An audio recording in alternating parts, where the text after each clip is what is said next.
Hello everyone, welcome to the YouTube channel of Radhika classes.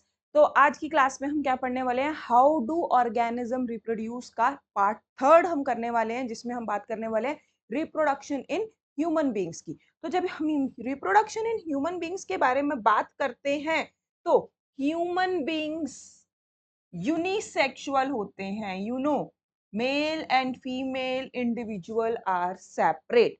और ये कैसे रिप्रोड्यूस करते हैं, सेक्सुअल रिप्रोडक्शन होती है इनमें। क्या होता है, सेक्सुअल रिप्रोडक्शन।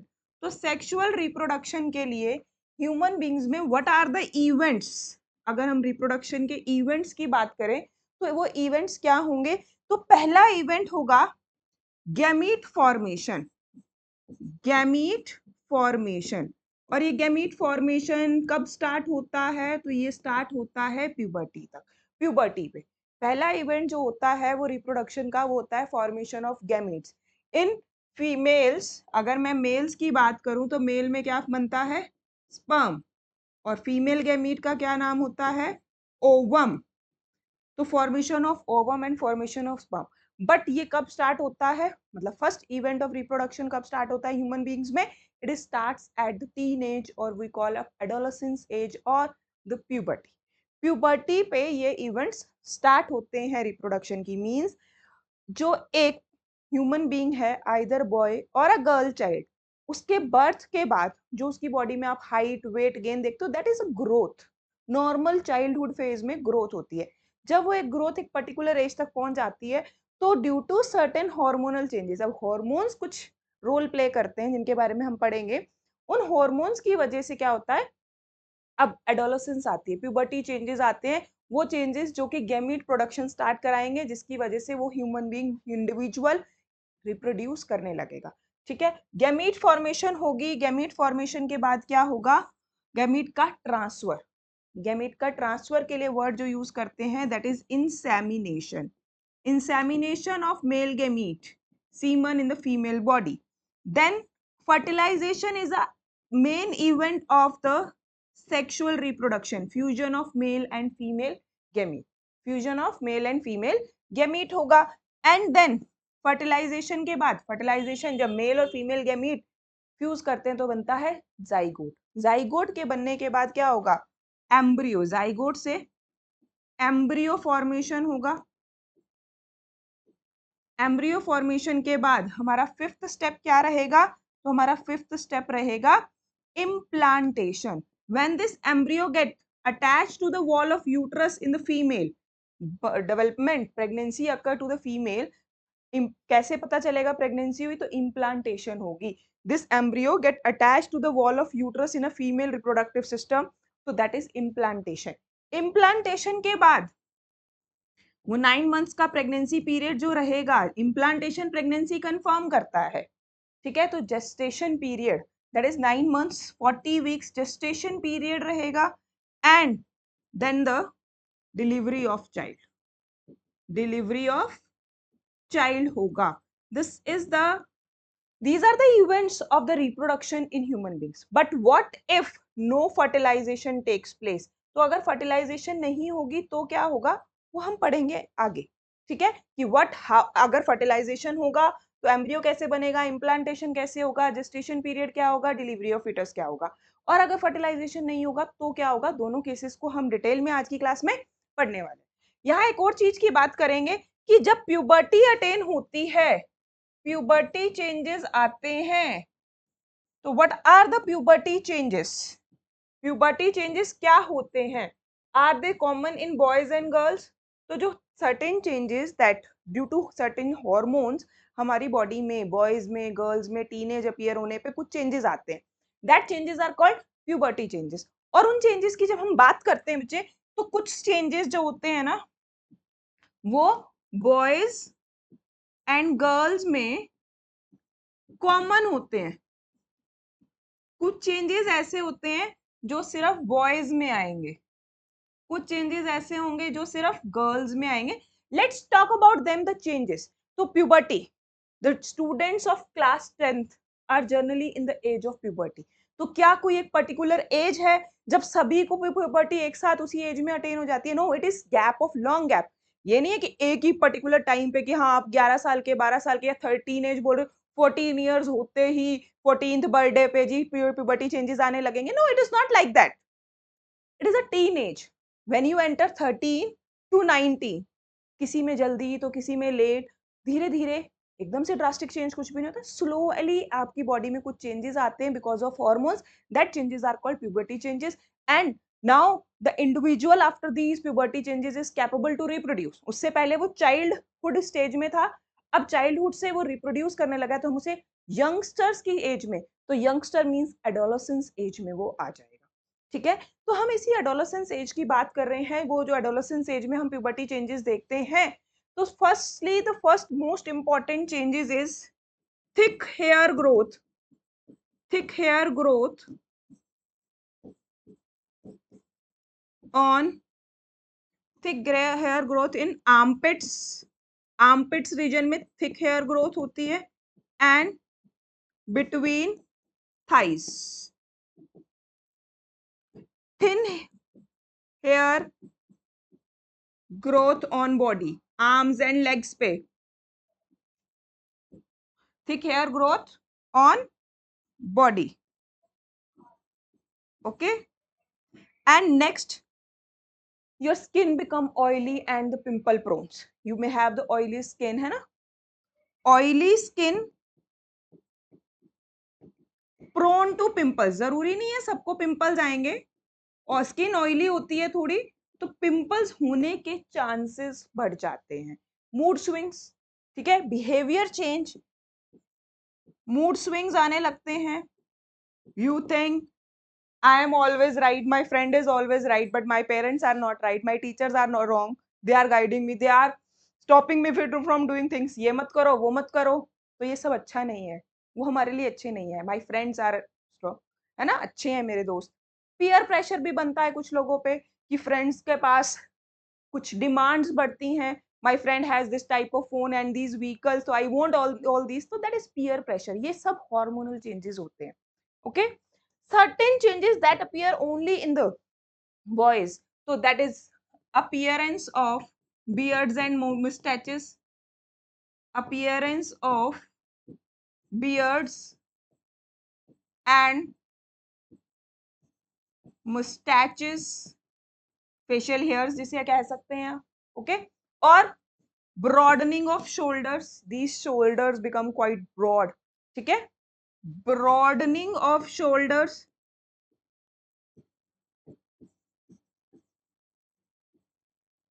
वॉइस चेंज, आवाज भारी हो जाती है ना। So these are the certain changes that you find in the males, boys। अब गर्ल्स में जो चेंजेस होते हैं, one is start of menstrual cycle. Menstrual cycle start हो जाती है, means the cycle that makes them the reproductive active, उनको जिससे वो रिप्रोडक्टिव एक्टिव होंगे वो साइकिल स्टार्ट हो जाती है। Development of breast,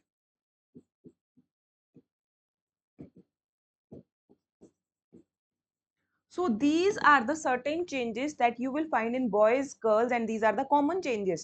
common changes include body hair growth, mood change, mood swings होना, attraction towards the opposite sex, more conscious about your own body, these are the common changes। obviously सब में सभी changes नहीं आएंगे, थोड़े थोड़े versatile nature के साथ, किसी में कुछ आपको different different changes नजर आएंगे puberty।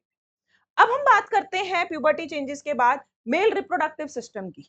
मेल रिप्रोडक्टिव सिस्टम का डायग्राम ये जो आपकी एनसीईआरटी का आप यहाँ देख रहे हैं, तो रिप्रोडक्टिव सिस्टम की जब बात करते हैं, मेल रिप्रोडक्टिव सिस्टम में एक प्राइमरी सेक्स ऑर्गन होगा, जो कि प्राइमरी मतलब जिसका मेजर रोल होगा रिप्रोडक्शन में, reproductive organ, and then certain accessory ducts होंगी, okay, and the associated gland। Male reproductive system has one primary sex organ, certain accessory ducts होती हैं और associated glands होती हैं। चलिए इनके बारे में बात करते हैं डिटेल में। जब इनके बारे में डिटेल में बात कर रहे हैं तो प्राइमरी सेक्स ऑर्गन क्या है? A pair of testis. क्या है? A pair of testis. और ये टेस्टिस कहाँ लाई करती हैं? Lie outside abdomen, they do not lie inside our body। Male body के अंदर लाई नहीं करती हैं, they lie outside the body, outside the abdominal cavity in a bag like structure, जिसे क्या कहते हैं, स्कॉटम। ठीक है, कहाँ लाई करती है, lie outside the body in bag like structure called scrotum. Why in scrotum, अब स्कॉटम में लाई तो करती है, why they lie in the scrotum, ऐसा क्यों कि स्कॉटम में लाई करती हैं, because testis require 2 to 2.5 degree less temperature than normal body temperature। हमारे नॉर्मल बॉडी टेम्परेचर क्या है, 37 डिग्री सेल्सियस, उससे 2 से 2.5 डिग्री टेम्परेचर उसे कम चाहिए है। किस लिए कम चाहिए है, फॉर उसका जो मेन फंक्शन है उसको करने के लिए, for sperm production, for sperm production. अच्छा, तो मतलब टेस्टिस में क्या होता है, स्पर्म प्रोडक्शन होता है। यस, अगर मेरे को फंक्शन ऑफ टेस्टिस लिखना हो कि what is the function of testis, तो the first function of the testis is sperm production, second is it is an endocrine gland also, मतलब टेस्टिस ऑल्सो रिलीजेस हॉर्मोन्स। कौन सा हार्मोन रिलीज करती है, release hormone, जो testis से hormone, male reproductive hormone release होते हैं उन्हें हम बोलते हैं androgens, and most common androgen is testosterone. अगर आप डायरेक्ट टेस्टोस्टेरोन लिखोगे तो वो भी गलत नहीं होगा, but actually it is androgens. बहुत सारे एंड्रोजन्स होते हैं जिसमें मोस्ट कॉमन एंड्रोजन कौन सा है, वो टेस्टोस्टेरोन है। And what is the function of testosterone, responsible for the secondary sexual characters in males. Secondary sexual characters जो होते हैं वो क्या होते हैं, प्राइमरी सेक्सुअल कैरेक्टर तो यही है, sperm production. Secondary sexual character क्या होंगे, appearance of beards and moustaches, broadening of shoulders, voice change, appearance of body hairs. तो ये सब चेंजेस जो हैं बॉयज में किस वजह से आते हैं, तो इनके आने का कारण है that is the release of hormones, androgens। the common androgen is testosterone। मतलब टेस्टिस में स्पर्म प्रोडक्शन हुआ और हार्मोन प्रोडक्शन हुआ, इस हार्मोन की वजह से ही एक्चुअली स्पर्म की प्रोडक्शन भी हुई, और इस स्पर्म प्रोडक्शन होने के बाद वो स्पर्म रिलीज होंगे और कहां से जाएंगे, तो ये देखिए आप डायग्राम को, तो testis that which lie in a scrotum, ये स्कोटम था, इसमें अ पेयर ऑफ टेस्टिस थी, ये एक ट्यूब के थ्रू स्पर्म जो है जो यहाँ प्रोड्यूस हुए, एक ट्यूब के थ्रू ये रिलीज हुए यूवास डेफरेंसेस से, फिर ये पास हुए इधर। ठीक है, तो ये पास होके कहाँ गए, यूरिथ्रा में। कहाँ गए, यूरिथ्रा में। तो मैं डक्ट, एसेसरी डक्ट्स के बारे में बात करते हैं नेक्स्ट स्लाइड पे। तो accessory ducts from where the sperm will pass, testis से स्पर्म निकलने के बाद कहाँ जाएगा, वास डेफरेंसेस में जाएगा। ठीक है, वास डेफरेंसेस से वो जाएगा इजैकुलेटरी डक्ट में, इजैकुलेटरी डक्ट में जाएगा, इजैकुलेटरी डक्ट से कहाँ जाएगा, यूरिथ्रा में जाएगा, और यूरिथ्रा से कहाँ ये रिलीज होगा, यूरिथ्रा से वो रिलीज होके बाहर, बॉडी से बाहर। ठीक है, और यूरिथ्रा कहाँ लाई करता है, तो urethra is a tube like structure that lie inside the penis, that lie inside the penis. Okay, so external genitalia here is penis, urethra से वो रिलीज होगा। और ये जो इजैकुलेटरी डक्ट है, ये इजैकुलेटरी डक्ट स्पर्म के साथ साथ क्या इसमें आता है, secretion of 3 glands. Male reproductive system में जो 3 ग्लैंड्स थी उनकी सिक्रीशन भी कहाँ आएगी, इजैकुलेटरी डक्ट में। सो अभी देखिए 3 ग्लैंड्स होती हैं यहाँ पे, मेल रिप्रोडक्टिव सिस्टम में 3 ग्लैंड्स होती हैं। सबसे पहले उसके नाम याद करेंगे, one is prostate gland, first is prostate gland, second is Cowper's gland, third is seminal vesicles, third is seminal vesicles। और ये तीनों ग्लैंड एक फ्लूइड रिलीज करती हैं, ये तीनों ग्लैंड क्या रिलीज करती हैं, सिक्रीट सेमिनल प्लाज्मा, क्या रिलीज करती हैं, फ्लूइड रिलीज करती हैं सेमिनल प्लाज्मा, सो दैट वो स्पर्म को नरिशमेंट दे सके, उस फ्लूइड में एनर्जी सोर्स होता है, लुब्रिकेशन प्रोवाइड कर सके, ताकि स्पर्म जो है वो इजीली मूव करके फीमेल रिप्रोडक्टिव ट्रैक में जाए और फर्टिलाइजेशन करवा सके। तो अब हम बात कर रहे हैं एक नई टर्म की, सीमन। What is semen? तीनों ग्लैंड से एक सिक्रीशन आई, उस सिक्रीशन को हमने एक साथ क्या कहा, सेमिनल प्लाज्मा। इजैकुलेटरी डक्ट में तीनों ग्लैंड की secretion I, that is seminal plasma, और टेस्टिस से निकल के वाया वास डेफरेंसेस आए, स्पर्म। क्या आया, स्पर्म। इस टोटल को क्या कहते हैं, सीमन। और फिर इजैकुलेटरी डक्ट में वाया यूरिथ्रा रिलीज क्या हुआ, सीमन रिलीज हुआ।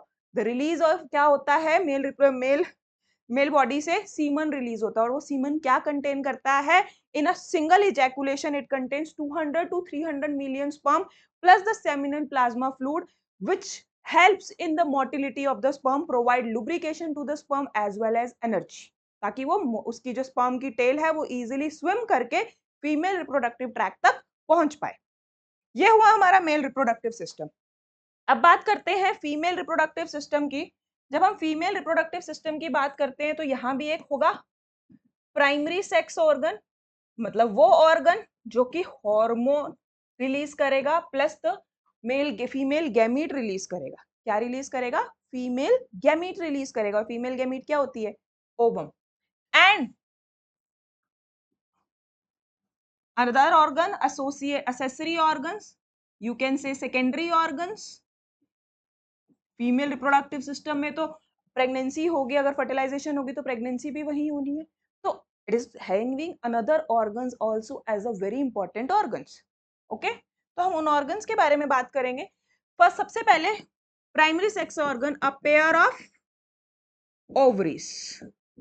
In males sperms are produced in the testis and millions of sperm, अभी हमने बात की 200 to 300 millions of sperms are present in per ejaculation, तो बहुत सारे sperms present होते हैं। While in females a pair of ovaries are present which releases ovum once in 28 days, एक ओवरी एक ओवम प्रोड्यूस करती है, फिर नेक्स्ट 28 डेज के बाद अप्रोक्सीमेटली 1 मंथ के बाद दूसरी ओवरी प्रोड्यूस करती है। मतलब ये देखिए आप, ये एक ओवरी है, ये दूसरी ओवरी है, ये बॉडी के अंदर इनसाइड द बॉडी एब्डोमेन में ही लाई करते हैं। ओवम, इस ओवरी ने ओवम प्रोड्यूस किया, ओवरी से ओवम बाहर रिलीज हुआ, ओव्यूलेशन। अभी राइट साइड की ओवरी ने ओवम प्रोड्यूस किया तो नेक्स्ट साइकिल में left side alternatively each ovary produces ovum alternatively. Ovary क्या प्रोड्यूस करती है, फंक्शन क्या है, तो प्रोड्यूसेस ओवम, कितने ovum, once in a month or you can say 28 days approximately, once in a month, alternatively means एक ovary एक time पे एक ओवर रिलीज करेगी। अगर एक बार राइट ओवरी ने रिलीज किया तो next time next month left ovary produce करेगी। और क्या फंक्शन है इसका, रिलीजेस हॉर्मोन्स ऑल्सो, तो जो ये हॉर्मोन रिलीज करती है ओवरी वो कौन कौन से, one is estrogen and another is progesterone. Estrogen is responsible for secondary sexual characters in females, females में जो प्यूबर्टी चेंजेस पे जो कैरेक्टर्स आते हैं वो कौन, एस्ट्रोजन की वजह से। And progesterone is referred as pregnancy hormone. Progesterone क्या है, प्रेगनेंसी हार्मोन है। It is maintain throughout the pregnancy. Okay, चलिए अब इसके बाद ये जो एसेसरी ऑर्गन्स हैं वो क्या है, तो देखिए ओवरी ने ओवम रिलीज किया और वो कहाँ गया, ओविडक्ट में, फैलोपियन ट्यूब में। तो accessory organ fallopian tube, fallopian tube से फिर वो कहाँ गया, फैलोपियन ट्यूब में क्या होता है, फर्टिलाइजेशन होता है। फैलोपियन ट्यूब में क्या होता है, fertilisation, fusion of male and female gamete. फिर नेक्स्ट ऑर्गन क्या है, नेक्स्ट ऑर्गन है आपका यूट्रस। यूट्रस में इम्प्लांटेशन होता है, यूट्रस में इम्प्लांटेशन, अगर फर्टिलाइजेशन हुई है तो उसके बाद जो एम्ब्रियो बना है वो implant get attach to the wall of uterus, that is implantation. और फिर जेस्टेशन पीरियड 9 मंथ की प्रेगनेंसी भी इसी के थ्रू, यही यूट्रस में ही, mother womb, uterus is also mother womb, मतलब फीटस 9 मंथ तक यही डेवलप करेगा। एंड यूट्रस के बाद cervix, next is cervix, and next is outer external genitalia is vagina. Cervix along with vagina is referred as birth canal. तो birth of child cervix और vagina के through होता है। तो समझिए, अब यहां समझते हैं एक बार अच्छे से चीज को, कंसेप्ट को समझेंगे। कंसेप्ट क्या कहता है कि ओवरी ने ओवम रिलीज किया, ओवरी ने ओवम रिलीज किया, that is called ovulation. Release of ovum from the ovary is called ovulation. अब वो ओवम 24 आवर्स तक यहां होगा। अगर सेम टाइम पे साइमल्टेनियसली इंसेमिनेशन के थ्रू अगर स्पर्म यहां पहुंच जाता है, साइमल्टेनियस मूवमेंट चाहिए, ओवरी ने ओवम रिलीज किया, विद इन 24 आवर्स इंसेमिनेशन होके अगर स्पर्म यहां पहुंच जाता है, कहां, फेलोपियन ट्यूब में, तो फर्टिलाइजेशन हो जाएगी। फर्टिलाइजेशन होगी तो जाइगोट बनेगा। Now this zygote divides, now this zygote divides and reaches here in the uterus. धीरे धीरे वो डिवाइड करता आगे बढ़ रहा है और कहां पहुंच गया, यूट्रस में पहुंच गया, and get attached to the inner wall of uterus. ये इनर वॉल ऑफ यूट्रस का क्या नाम है, एंडोमीट्रियम, याद रखेंगे। get attached to the inner wall of a uterus known as endometrium. When get it attached to the inner wall of uterus, it is called implantation, which confirms pregnancy. Pregnancy confirm हो जाएगी।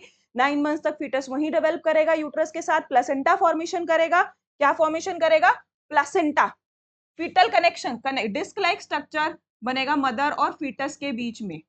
देखिए, mother जैसे uterus है, ये inner wall of uterus को मैंने thick कर दिया। इनर वॉल ऑफ यूट्रस का क्या नाम था, endometrium.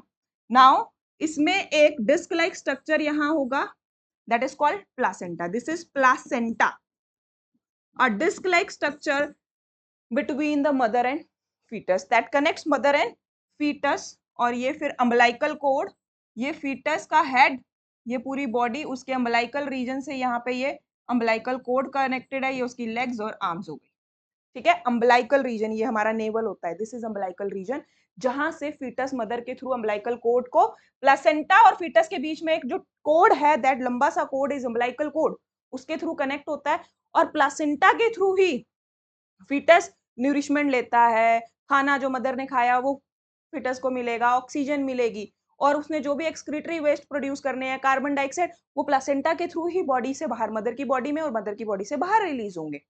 as well as this placenta also releases hormone HCG। क्या हार्मोन रिलीज करती है, HCG, that helps to maintain the pregnancy। Pregnancy hormone बोलते हैं जो सिर्फ प्रेगनेंसी में रिलीज होगा, which actually maintains the endometrium को मेंटेन रखता है, क्योंकि ये एंडोमेट्रियम ने तो उस फीटस को कैरी कर रखा है, वही कनेक्शन बना रखा है। जितनी स्ट्रॉन्ग एंडोमेट्रियम रहेंगी, फीटस उतना अच्छे से डेवलप होगा, और वो गैर फीटस जो यूट्रस है मदर का, वो उसे कैरी कर पाएगा डेवलपिंग फीटस को। ठीक है, तो देखिए हमने क्या पढ़ा, सबसे पहले कि ओवरी ने ओवम रिलीज किया, ओव्यूलेशन हुआ।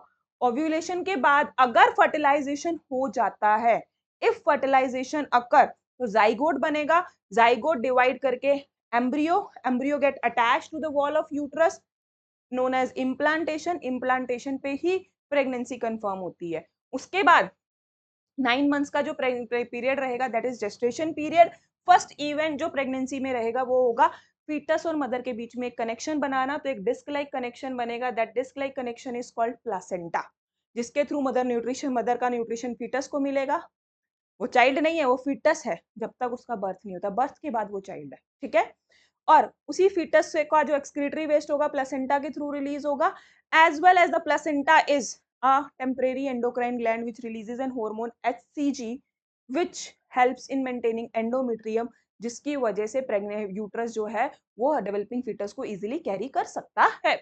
तो फिर जब फीटस पूरा डेवलप हो जाएगा, थ्रू सर्विक्स एंड वेजिना उसका बर्थ हो जाएगा, डिलीवरी ऑफ चाइल्ड हो जाएगा। But now the case is कि ओवरी ने ओवम तो रिलीज कर दिया, another case is, but at that time sperm नहीं पहुंचा, नो फर्टिलाइजेशन अकर। ओव्यूलेशन हुआ बट नो फर्टिलाइजेशन अकर। तो ये जो एंडोमेट्रियम इतनी थिक हुई थी, ये एंडोमेट्रियम इतनी थिक क्यों हुई थी? क्योंकि इसको लगा था ओवम आया है तो स्पर्म भी आएगा और फिर फीटर फर्टिलाइजेशन होगी, फीटस आएगा तो उसको कैरी करने के लिए मुझे स्ट्रांग होना पड़ेगा। बट क्योंकि स्पर्म रीच नहीं किया, इंसेमिनेशन नहीं हुआ या फर्टिलाइजेशन नहीं हुआ, नो जाइगोट फॉर्मेशन, तो अब ओवम क्या करेगा? डीजनरेट कर जाएगा, धीरे धीरे ओवम डीजनरेट कर जाएगा। जब ओवम डीजनरेट कर जाएगा तो एंडोमेट्रियम का भी कोई काम नहीं है, endometrium also slowly slowly sloughed off, वो भी डीजनरेट हो जाएगी। अगर ओवम नहीं रहेगा तो प्रोजेस्टेरोन हार्मोन नहीं रहेगा, प्रोजेस्टेरोन हार्मोन नहीं रहेगा तो प्रोजेस्टेरोन ने एंडोमेट्रियम को थिक किया था, अब प्रोजेस्टेरोन नहीं रहेगा तो एंडोमेट्रियम को कोई मेंटेन करने वाला नहीं है, जिसकी वजह से एंडोमेट्रियम ब्रेक हो जाएगी and releases out in the form of blood and mucus from the vagina known as menstruation, menstruation. Okay, तो मेंस्ट्रुअल साइकिल स्टार्ट हो जाएगी if there is no fertilisation. तो अभी आपके पास दो तरह से क्वेश्चन आ सकता है कि what if first case fertilisation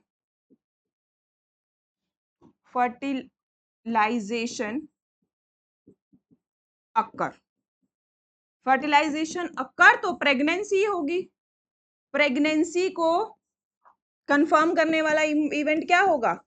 implantation, implantation, zygote embryo get attached to the wall of uterus, confirms pregnancy. If fertilization does not occur, कोई फर्टिलाइजेशन नहीं होती है तो दैट मीन्स एंडोमेट्रियम, कौन थी endometrium? The inner wall of uterus, endometrium break and sloughs off, गिर के फट के बाहर निकल आएगी as blood and mucus, blood और म्यूकस की फॉर्म में, and this is called menstruation, menstruation occur. Okay, continuing of the menstrual cycle. अगर प्रेगनेंसी हो जाती है तो मेंस्ट्रुअल साइकिल वहीं रुक जाएगी till the birth of the child. तो ये था फीमेल रिप्रोडक्टिव सिस्टम के बारे में।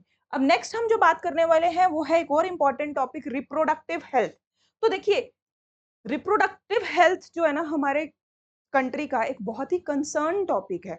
Just because of the awareness, generally we do not talk to the others regarding the health related issues of either the physical, psychological or mental health related issues of the reproductive organ, but they are a major concern. Major concern क्यों है? क्योंकि अगर reproductive health अच्छी होगी तो हमारी society अच्छी होगी। जो कंसर्न्स है ना रिप्रोडक्टिव हेल्थ से रिलेटेड, वो एक तो मेजर कंसर्न है हमारा population explosion. One is population explosion. हमारी कंट्री की मेजर प्रॉब्लम ही यही है कि बढ़ती जनसंख्या, इतनी ज्यादा पॉपुलेशन बढ़ रही है कि हम उसको प्रॉपर्ली कैसे फीड करें, सैनिटाइजेशन की प्रॉब्लम्स, डिजीजेस की प्रॉब्लम्स, ठीक है।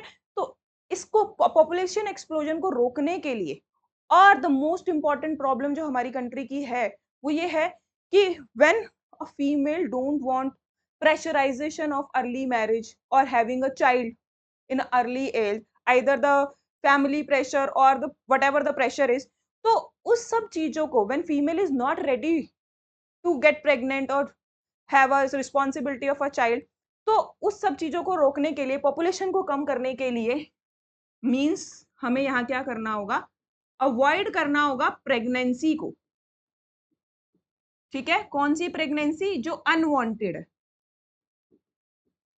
What are the types of unwanted pregnancies? So to gap between the two children, according to the World Health Organization, at least 3 years gap between two children is required for the recovery of the female health. एक child के बाद दूसरे child में 3 साल का gap होना चाहिए so that female can recover.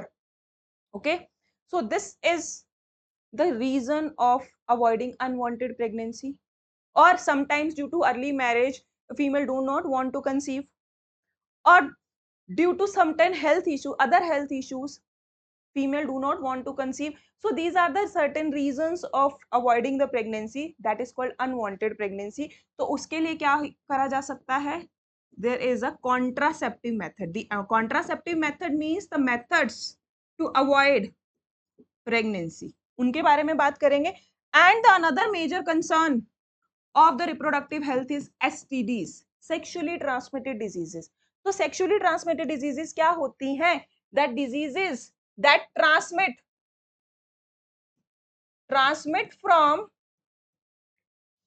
infected person to healthy person. ये infected person से healthy person में आती हैं due to sexual contact. Maybe the sexual contact is with multiple partner or the unknown partner, then STDs can be transferred. अब क्योंकि ये infectious diseases हैं, तो आपको कुछ bacterial STDs के बारे में पता होना चाहिए. तो bacterial STDs are, one is, learn this name, gonorrhea, and another is syphilis, and viral STD, जो वायरल डिजीजेस हैं और एसटीडीज हैं, उसमें आता है आपका व्हाट्स, एचआईवी एड्स. और HIV AIDS not only through the sexual contact. देखिए gonorrhoea syphilis what's only through sexual contact एक पर्सन से दूसरे पर्सन में जाती है, जबकि एचआईवी एड्स जो है it transmit from the infected person to healthy person through sexual contact और एनी हाउ नीडल्स के थ्रू, इंजेक्शंस के थ्रू, किसी भी तरह इन्फेक्टेड पर्सन का ब्लड अगर हेल्दी पर्सन की बॉडी में जा रहा है तो ये ट्रांसमिट होंगे. ठीक है. तो what are the methods to prevent them? To avoid sexual contact with unknown partner or the multiple partners. Okay. And then हम बात करते हैं अब the major concern, population explosion को रोकने का तरीका, कॉन्ट्रासेप्टिव मेथड, और आपके लिए the most important topic. Paper में ये इस टॉपिक से क्वेश्चन आना ही आना है, either in 5 marks as a case study, as a 3 marks और 1 मार्क. वेटेज तो इसकी 100% है. कितनी ज्यादा वेटेज आपको मिलती है वो देखने वाली बात है. टॉपिक पे क्वेश्चन तो 101% मिलेगा ही मिलेगा. कॉन्ट्रासेप्टिव मेथड्स क्या थे? Methods to avoid unwanted pregnancy. तो इनके बारे में बात करते हैं. तो फर्स्ट मेथड क्या होगा? That is mechanical barrier. Mechanical barrier you can use during the sexual contact. Use of condoms. Condoms can be used by both males and females during insemination or during intercourse to prevent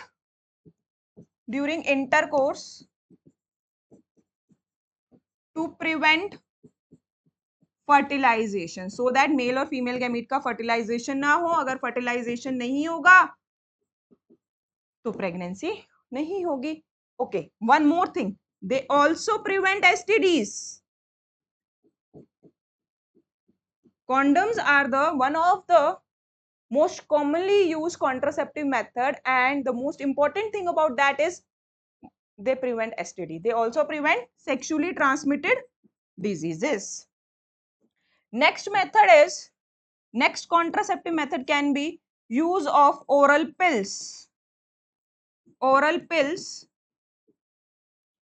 females can take these pills. Females can take pills that prevent,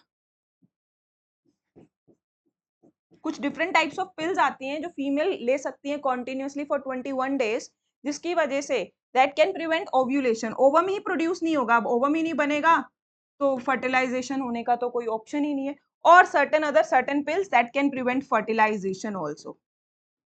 Certain pills can prevent fertilization also. चलिए third method की बात करते हैं. तो the third method is IUDs, intrauterine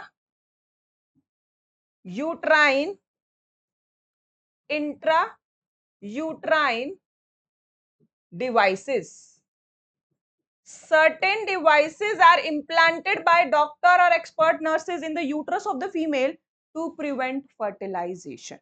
ठीक है, uterus of female में कुछ डिवाइसेस को इम्प्लांट कर दिया जाता है, intra uterine devices, by the doctors और the expert nurses, so that जब स्पर्म जो है वाया यूट्रस फैलोपियन ट्यूब तक फर्टिलाइजेशन के लिए जाएगा तो रास्ते में जो यूट्रस है वो वहां पे उसको नॉन सुटेबल फॉर इम्प्लांटेशन बना देगा.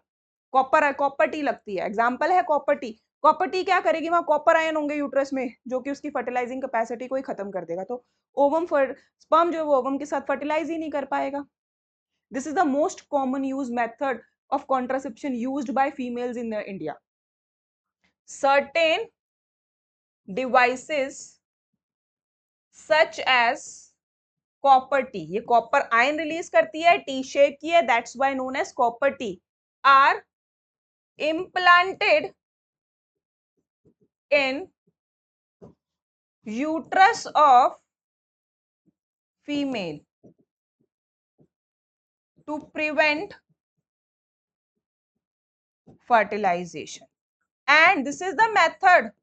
ये जनरली कब किया जाता है, during the after the delivery of the first child, उसी के इमीडिएटली बाद कॉपर टी जो है या कोई भी यूट्राइन डिवाइसेस, ऐसे बहुत सारे यूट्राइन डिवाइसेस होते हैं जो फीमेल के यूट्रस में इम्प्लांट कर दिए जाते हैं so that it there is a easy to maintain gap between the two children, तो आईयूडीज।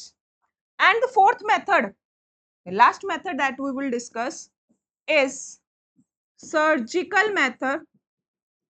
सर्जिकल मेथड, ये जो मेथड्स है ना, इनकी रिवर्सिबिलिटी पुअर है, क्योंकि किसी भी चीज को आप कट लगा रहे हो तो वो रिवर्स करना बहुत आसान नहीं है, जबकि आईयूडीज एक टेम्परेरी मेथड है, use of condoms temporary method है, पिल्स अपनी मर्जी से कभी भी रोक सकते हो आप when a female wants to get pregnant, but surgical method are the methods, they are the contraceptive method, but here इसका एक डिसएडवांटेज आप कह सकते हैं कि एक इसकी रिवर्सिबिलिटी बहुत ज्यादा पुअर है, अपनी मर्जी से रिवर्स नहीं कर सकते हैं।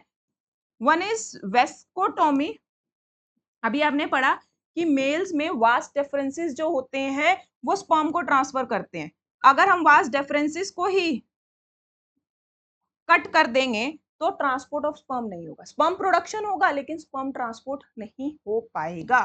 तो यहां क्या कर रहे हैं, vas deferens are cut and tied, तो जिसकी वजह से blocks sperm production, no sperm transport, sperm production proper तरीके से होगा, उसमें कोई चेंज नहीं आएगा। फीमेल्स में ट्यूबेक्टोमी में fallopian tubes are cut and tied, fallopian tubes को कट करके टाई कर देंगे, स्टिच कर देंगे, जिसकी वजह से नो ओवम ट्रांसपोर्ट, तो ओवम ट्रांसपोर्ट नहीं हो पाएगा, जब ओवम ही फेलोपियन ट्यूब में नहीं आएगा तो स्पर्म किसके साथ फर्टिलाइज करेगा। ओके, अब यहाँ पे एक बच्चों का क्वेश्चन रहता है, मैम क्या इसके बाद मेंस्ट्रुअल साइकिल होगी? यस, मेंस्ट्रुअल साइकिल नॉर्मल चलेगी, menstrual cycle occur, menstrual cycle में कोई भी चेंज नहीं आएगा। So these are the contraceptive methods that can be adopted to avoid the unwanted pregnancy, and this is one of the most reliable method to reduce the population explosion of our country. And another concern related to the reproductive health is female feticide. हमारी country में female foeticide के बहुत सारे cases हैं जिसकी वजह से sex ratio जो है चेंज हो रहा है, जबकि to maintain the constant growing population अगर किसी कंट्री की बनानी है तो the sex ratio means the number of females पर 1000 मेल्स should be equal. तो फीमेल फिटिसाइड को रोकना is a major concern of our country. तो major concerns और related to reproductive health is population explosion, जिसके लिए कॉन्ट्रासेप्टिव मेथड्स हैं, STDs जिसको हम अवेयरनेस के थ्रू रोक सकते हैं, एंड यस फीमेल फिटिसाइड, इसके लिए भी कुछ स्ट्रिक्ट बैन करके और अवेयरनेस के थ्रू हम फीमेल फिटिसाइड को रोक के हम अपनी कंट्री की सेक्स रेशो को मेंटेन कर सकते हैं। With this we ended up with this chapter. Hope you understand the whole chapter. इसके बाद आपको एनसीईआरटी क्वेश्चंस करने हैं थ्रू योर नोट्स, आपके सारे एनसीईआरटी क्वेश्चंस और एनसीईआरटी एग्जाम्पलर क्वेश्चन कवर हो जाएंगे। Hope you like it, share with your friend, like the video, share with your friends, and let me know in the comment section next chapter आप कौन सा discuss करना चाह रहे हैं, कौन सा चैप्टर पढ़ना चाह रहे हैं, तो we will do that chapter also. Thank you everyone, bye bye, take care, all the best.